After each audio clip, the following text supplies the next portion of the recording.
Magandang kaliwanagan sa atin lahat. So, ang ating tatalakayin ngayon ay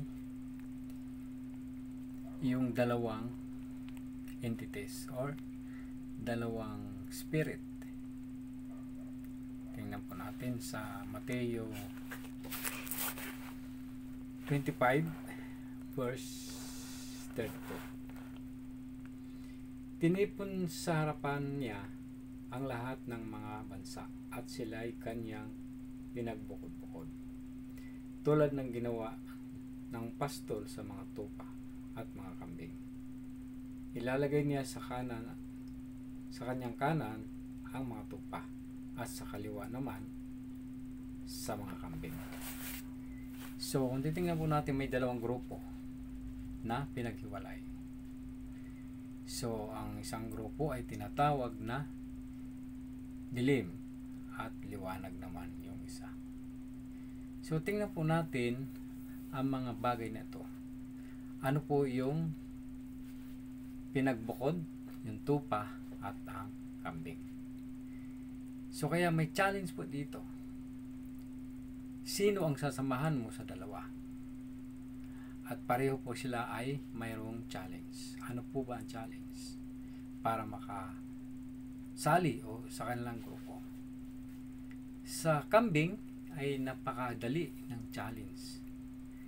Sapagkat makakapasok ka sa pamamagitan ng paggawa mo ng mga mali. Once na ginawa mo yung mga mali, kahit ayaw mo pumasok, kahit ayaw mo makasama, ay makakasama mo sila. So, balit, ano naman po ang pa-challenge sa mga tupa para makasali? Napakahaba, napakahirap.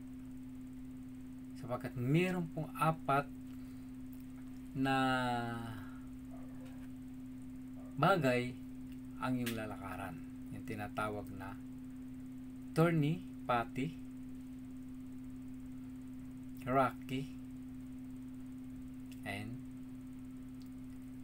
healthy. Ayan po. So pag-usapan natin. Makakapasok ko dito, ang unang mong pagdadaanan ay ang mga bagay na ito. Yung thorny. So tingnan po natin, ano po yung thorny? Matinik na lugar. Matinik na daan. So napakadali po ang challenge, napakahirap. Matinik yung daan, at pwede kang matusok ng mga tinik habang ikaw ay lumalakad. Pangalawa po yung rocky. Ano naman po yung rocky? Maraming bato. Pwede kang matisod, o pwede kang madulas, at magkaroon ng damage. Ayan po.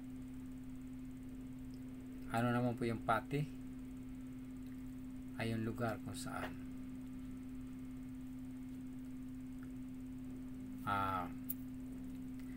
maraming sagabal, maraming harang, no? Kaya hindi ka pa makadiretso. Maraming obstacle. Pero kapag napagtagumpayan mo ito, napag-challenge na to, ay malaking gantimpala ang nakalaan sa iyo. Hindi basta gantimpala lamang. Subalit, kailangan mo pagdaanan ang mga bagay na yan. So madali po ba challenge? Mahirap. Mas madali po dito sa grupo ng mga kambing kaysa grupo ng mga tupa. Pero wala ibang paraan, ayun lang po. Kailangan mapagdaanan mo ang mga bagay yon at mapagtagumpayan mo na hindi mo kuha, kundi ang mapuntahan mo ay ang healthy land. So ayan po yung challenge. Kaya ngayong gabi nawa po ay merong magandang resulta sa iyong pakikinig. Mabuhay po kayo at God bless po.